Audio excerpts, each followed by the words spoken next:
Look around you right now. Almost everything you can see was made, priced, and sold under one economic system. 300 years ago, that wasn't true anywhere on Earth.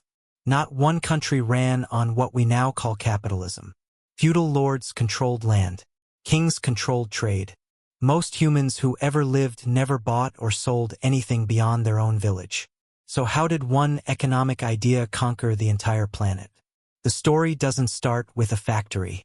It starts with a handful of merchants risking everything on a single voyage.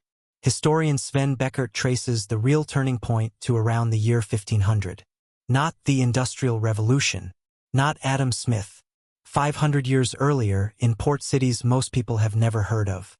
Cairo, Aden, Changzhou, Genoa. Merchants in these cities were doing something radical. They were investing money specifically to make more money. Not to survive. Not to trade for goods they needed. To accumulate capital for its own sake. That single idea is the seed of everything that followed. For centuries, this behavior was considered dangerous. The medieval church called lending money at interest a sin. Landed aristocrats saw merchants as little better than thieves. Making money from money felt like sorcery to people who believed wealth should come from land, from labor, from blood. But merchants had something aristocrats didn't. Networks. They built webs of trust stretching across oceans. A trader in Venice could do business with a stranger in Alexandria because of shared codes, shared contracts, shared risk. These networks let capital move faster than armies, faster than kings could control. By 1500, something shifted. European states and merchants formed a new alliance. Kings needed money for wars. Merchants needed protection for trade. So they merged their interests, and then they did something the world had never fully seen before. They pushed their capital and power to far-flung places most of them would never visit. In the 17th century, a small Caribbean island became one of the first fully capitalist societies on Earth. Barbados. Not because it invented some brilliant new theory. Because a colonial system took over every part of life on that island and organized it entirely around profit. Sugar, labor, land, all of it turned into inputs for accumulating more capital. At the same time, a mountain city in what's now Bolivia became one of the first capitalist cities in the world. Potosi.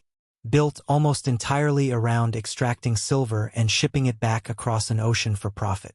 These weren't accidents. They were experiments. European investors were testing how far the logic of the market could stretch. The answer, disturbingly, was everywhere. Even human beings were commodified, bought and sold as labor for profit. This is the uncomfortable truth textbooks often skip.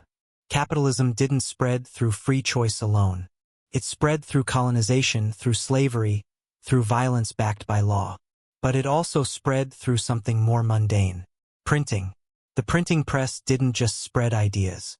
It spread contracts, ledgers, insurance documents, and financial instruments at a scale handwriting never could. Trust could now be documented, copied, and shipped across a continent in weeks instead of years. Debt evolved too. Kings borrowed from merchants to fund wars. Merchants demanded interest, ownership stakes, and influence in return. Slowly, financial power started shifting from crowns to counting houses. By the 1700s, England's cloth industry supercharged the whole system. Investors poured capital into production, not just trade. Workers were paid wages instead of working their own land. Profits were reinvested to build more capacity, which created more profit, which funded more investment. This feedback loop is the real engine of capitalism.